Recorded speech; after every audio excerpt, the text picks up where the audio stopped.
जानते हैं, कुछ कहानियां ना सिर्फ कहानियां नहीं होती, उनमें जिंदगी बदल देने की ताकत होती है।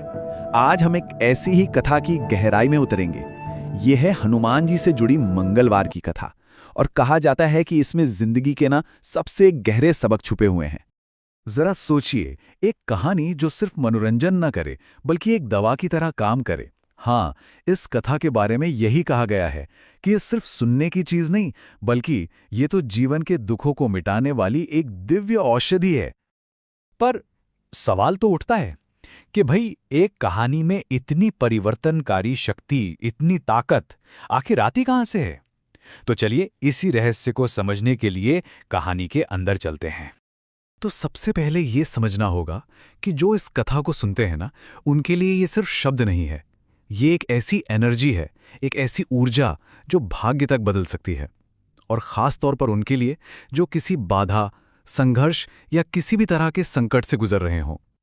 देखिए, मान्यता तो ये है कि अगर इसे पूरी श्रद्धा और विश्वास के साथ सुना जाए ना, तो ये सिर्फ इस जिंदगी के ही नहीं, बल्कि पिछले जन्मों के पाप और कष्ट भी मिटा सकती है।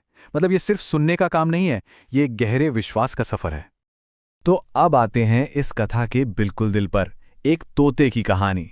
लेकिन रुकिए, ये कोई आम तोता नहीं था। इसका नाम था लालमन। और इसकी कहानी भाई बड़ी ही असाधारण है। तो कहानी की शुरुआत होती है मनसुख नाम के एक वैद्य से। उन्हें एक तोता मिलता है जो इंसानों की तरह बात करता है। अब ये तोता लालमन असल में इंद्रलोक का एक गंधर्व था।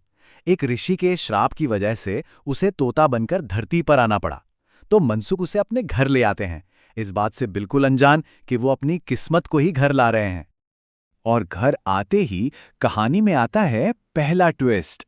वैद्य की पत्नी मेहमानों के लिए बनी स्पेशल खीर और मालपुआ खुद ही खा जाती है और इल्जाम किस पर डालती है? एक बिल्ली पर। लेकिन लालमन वो चुप रहने वालों में से नहीं था। वो सबके सामने सच उगल देता है और बस यहीं से घर में कलह की शुरुआत हो जाती है। अब घर की शांति के लिए मनसूख को पत्नी के जोर देने पर एक मुश्किल फैसला लेना पड़ता है। वो लालमन को बेचने का फैसला करता है। पर जैसा मैंने कहा, लालमन कोई मामूली तोता तो था नहीं।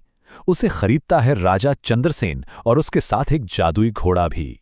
और कीमत पूरी 10,000 सोने की मोहरें। तो अब लालमन राजमहल पहुंच गया। पर उसका सच बोलने का सिलसिला वो कहां रुकने वाला था। एक दिन उसने राजा की सबसे छोटी और